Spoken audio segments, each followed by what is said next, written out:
Hello, good afternoon parents. তো আপনারা অনেকেই জানেন হয়তো যে এখন আমাদের অনেক স্কুলেই অ্যাবাকাসটা ম্যান্ডেটরি হয়ে যাচ্ছে। তো আমরা বলবো যে অ্যাবাকাস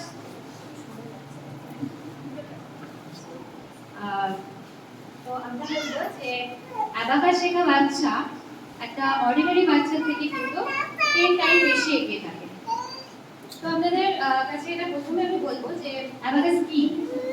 অ্যাবাকাস হলো একটা হোল ব্রেন ডেভেলপমেন্ট প্রোগ্রাম, যেটা শিখলে কি হবে না আপনার বাচ্চার মধ্যে কনফিডেন্ট, কনসেন্ট্রেট, স্পিড এবং বেসিক ম্যাথের যেগুলো হয় সেগুলোতে ডেভেলপ হবে।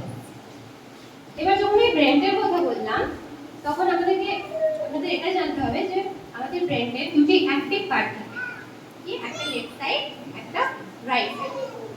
তো আমাদের রাইট সাইড পার্টে থাকে ক্রিয়েটিভিটি, ভিজুয়ালাইজেশন এবং রিজনিং। আর আমাদের লেফট সাইডে থাকে রিজনিং আর লজিক্যাল সাইড।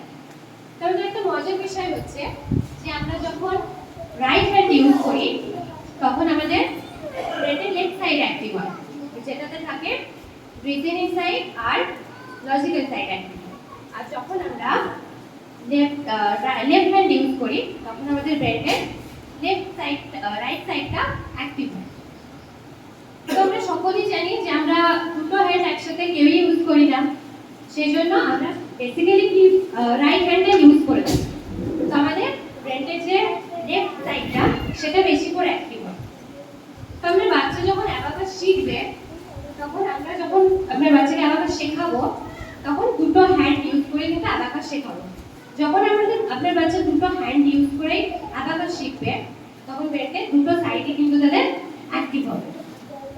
যদি তাদের লজিক্যাল সাইড অ্যাক্টিভ হয়, ইমাজিনেশন গুলো অ্যাক্টিভ হবে, ক্রিয়েটিভিটি শিখবে আপনার বাচ্চা, এগুলো কিন্তু ফুল অ্যাক্টিভিটি ডেভেলপ হবে আপনার বাচ্চা। এবার আসছি যে আপনার বাচ্চা অ্যাবাকাসে কি কি শিখবে। আপনার বাচ্চা অ্যাবাকাস দিয়ে প্লাস, মাইনাস, মাল্টিপ্লিকেশন, ফ্র্যাকশন এগুলো সবই শিখবে। এবার বলবো যে আপনি বুঝবেন কি করে যে আপনার বাচ্চা অ্যাবাকাস শেখার পর ডেভেলপ হচ্ছে কি করে আপনি বুঝবেন যে আপনার বাচ্চার ইমাজিনেশন দিক, তারপর ভিজুয়ালাইজেশন এগুলো বাড়ছে। একটা কিছুদিন ক্লাস করার পর আপনি দেখতে পাবেন আপনার বাচ্চা, আপনি যদি ওকে কোনো পার্টিকুলার কিছু ডিজিজ দেন দেখবেন খুব দ্রুত ক্যালকুলেশন করে কিন্তু একটা আনসার বলছে। যখন দেখবেন যে আনসারটা খুব দ্রুত বলতে পারছে তখন আপনি বুঝবেন ওর লজিক্যাল সাইডটা ইমপ্রুভমেন্ট হয়ে গেছে। যখন সামনে ওর অ্যাবাকাস নেই, অ্যাবাকাসটাকে ওর ইমাজিন করে একটা অ্যান্সার বলছে খুব দ্রুত, তখন আপনি কি বুঝবেন যে ওর ইমাজিনেশন সাইডটাও কিন্তু বেশ ডেভেলপমেন্ট হয়ে গেছে। কিছুদিন ক্লাস করানোর পর আমরা ওদেরকে একটা টাইমিং এর মাধ্যমে ক্লাস করাবো। মানে আমরা হয়তো 5 মিনিট দিয়ে দিলাম, কিছু সাম দিলাম, বললাম যে তোমরা এই টাইমের মধ্যে না কমপ্লিট করো। ওকে একটা টাইম ধরে ম্যাথ করতে হবে, সেক্ষেত্রে ওর স্পিডটাও বাড়বে। এবার আমাদের ম্যাথটা বেস, কিন্তু ম্যাথটা যদি বেস হয়েও থাকে বাকি সাবজেক্টের প্রতিও কিন্তু ওভারঅল একটা সাবজেক্টের প্রতি কিন্তু তার কনফিডেন্স বাড়বে। যদি ম্যাথের প্রতি বাড়ে বাকি এগুলোর প্রতিও বাড়বে। এবার এখন থেকে আপনার বাচ্চার যখন ম্যাথের প্রতি বেসটা এতটা ডেভেলপ হবে তখন যখন আপনার বাচ্চা বড় হবে আর কম্পিটিটিভ এক্সামের দিকে যাবে তখন আপনারা বুঝতে পারবেন যে তার এই যে ম্যাথের দিকটা কতটা ইমপ্রুভমেন্ট হয়েছে, ওদের চাকরির ক্ষেত্রে কিন্তু বেশ কাজে লাগছে। তো আমি বলবো যে আমাদের অ্যাবাকাসটা কি এবং সেটাকে কি করে অপারেট করতে হয়। তো আপনারা দেখতে পাবেন যে অ্যাবাকাস অপারেট করে কত দ্রুত আপনার বাচ্চা একটা অ্যান্সার বলতে পারে। ঠিক আছে, তাহলে আমরা যদি অ্যাবাকাস বলি, অ্যাবাকাসে জানতে গেলে আমাদের প্রথমে অ্যাবাকাসের পার্টসগুলো সম্পর্কে জানতে হবে। আমি অ্যাবাকাসের পার্টসগুলো আপনাকে বলে দিই। প্রথমে বলবো এটা একটা মাস্টার অ্যাবাকাস, এটা টিচাররা ইউজ করে, এটা স্টুডেন্টদের জন্য নয়। স্টুডেন্টদের জন্য আমরা 3 থেকে 6 বছরের স্টুডেন্টদের জন্য এই কিডাকাস ছোট অ্যাবাকাসগুলো হয়, যেগুলোতে আমাদের 17 ডটস থাকে। আর 12 বছর 6 থেকে 14 বছর বয়সের বাচ্চাদের জন্য থাকে এই অ্যাবাকাসটা। এটা 17 রডস বিশিষ্ট একটি জাপানিজ অ্যাবাকাস। আচ্ছা, এটা তো বললাম এটা মাস্টার অ্যাবাকাস, যেটা টিচাররা ইউজ করে স্টুডেন্টদেরকে শেখায়।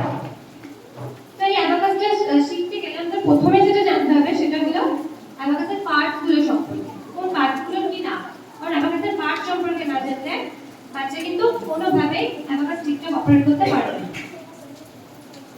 তো এই যে বাইরে থেকে যে বর্ডারটা থাকে এটাকে আমরা বলে থাকি ফ্রেম। বাচ্চারা একটুখানি দেখবে, আমি তোমাদেরকে কোয়েশ্চেন করবো, ঠিক আছে? এদিকে তাকাবে একটুখানি। এই যে বর্ডারটা দেখছো এটাকে বলা হচ্ছে কি ফ্রেম। আমি জিজ্ঞাসা করবো তোমাদের, ঠিক আছে? এই যে বর্ডারটা আছে এটাকে বলা হয় ডিভাইডার, ঠিক আছে? যেটা আমাদের আপার বিট আর লোয়ার বিটকে ডিভাইড করছে।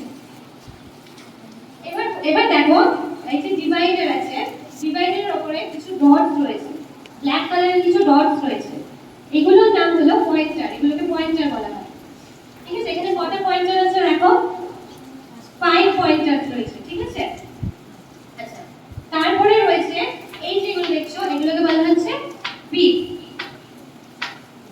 আর এই যে বিটগুলো যে স্টিকের মধ্যে লাগানো আছে প্রত্যেকটা স্টিকের নাম কি? এগুলো হলো রড। আচ্ছা, এগুলো হলো বিট, এটা হলো রড। তাহলে কটা পার্টস বললাম আমি? 6 পার্টস বললাম। আচ্ছা, এবার জানবো যে এই যে বিটস গুলো বললাম এই বিটসের প্রত্যেকটা বিটসের ভ্যালু কত। কারণ আমরা যদি ভ্যালু না জানি বিটসের তাহলে কিন্তু আমরা ঠিক করে রিপ্লেস করতে পারবো না বা ভ্যালু বের করতে পারবো না। তো আমরা যখন শুরু করবো অ্যাবাকাস তখন আমরা সবসময় মিডল পয়েন্ট থেকে শুরু করবো অ্যাবাকাস, যেটাকে বলা হয় এটা মিডল পয়েন্ট থেকে শুরু করবো। আচ্ছা, তার আগে বলে রাখি যে বিটসের ভ্যালু কত। নিচে যে 4টি করে বিটস রয়েছে আমি আপনাদেরকে এটা থেকে বোঝাই। এই নিচে যে বিটসগুলো রয়েছে এই প্রত্যেকটা বিটসের ভ্যালু হলো 1 ইচ করে। কত বললাম? 1 ইচ, মানে প্রত্যেকটা ভ্যালু 1 করে। আমি যদি এটা বলি তাহলে এটার ভ্যালু 1। আর উপরে যে বিটসগুলো রয়েছে সেটার ভ্যালু কত? 5, ঠিক আছে? সেটার ভ্যালু কত বললাম?